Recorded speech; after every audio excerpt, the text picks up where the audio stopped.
বাংলাদেশের ভৌগোলিক নির্দেশক জিআই পণ্য আইনের যাত্রা শুরু হয় ২০১৩ সাল থেকে। পেটেন্ট ডিজাইন ও ট্রেডমার্ক অধিদপ্তরের আওতায় একে একে ভৌগোলিক নির্দেশক পণ্য হিসেবে স্বীকৃতি পেতে শুরু করে দেশের ঐতিহ্যবাহী নানা পণ্য।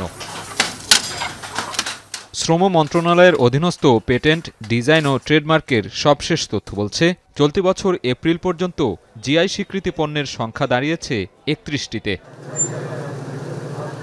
সম্প্রতি জিআই স্বীকৃতি লাভ করেছে বিশ্বের বৃহত্তম ম্যানগ্রোভ বন সুন্দরবনের মধু।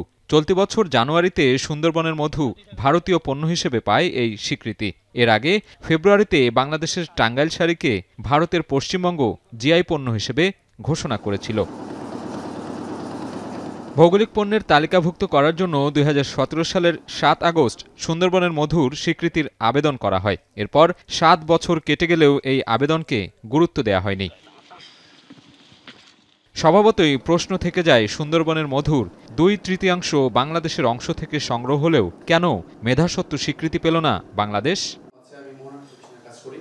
প্রশাসনিক ও আমলাতান্ত্রিক দুর্বলতায় সুন্দরবনের মধুর জিআই পণ্যের স্বীকৃতি পায়নি বাংলাদেশ।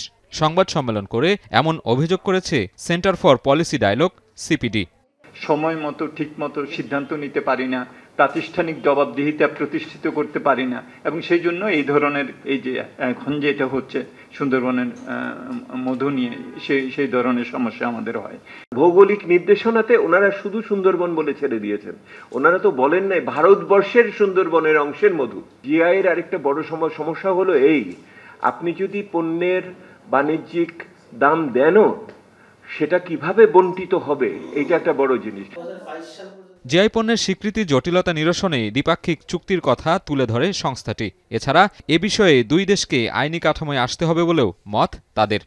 ধারাবাহিকভাবে সামনে এগিয়ে নিয়ে যাওয়াটা একটা বড় বিষয়, এবং সেখানে শুধু সরকারের ভূমিকা না, মিডিয়ার ভূমিকা না, বা আমাদের মতো তৃতীয় পক্ষ না, উৎপাদক শ্রেণী এবং যারা জবাবদিহি করে আমলা, এদের ভূমিকাটা আমাদের চেয়েও অনেক বেশি এটার ভিতর। মেধাস্বত্ব আইনে সুরক্ষা দিয়ে বহির্বিশ্বকে অর্থনৈতিক বিনিয়োগে আগ্রহী করার পাশাপাশি ঐতিহ্যবাহী পণ্যকে জিআই এর অধীনে আনার কার্যক্রমে জোর দেওয়ার পরামর্শ সিপিডির। তারা কেন এই ছোট ছোট উৎপাদকের স্বার্থ? সাজিদ আরাফাত, এখন, ঢাকা।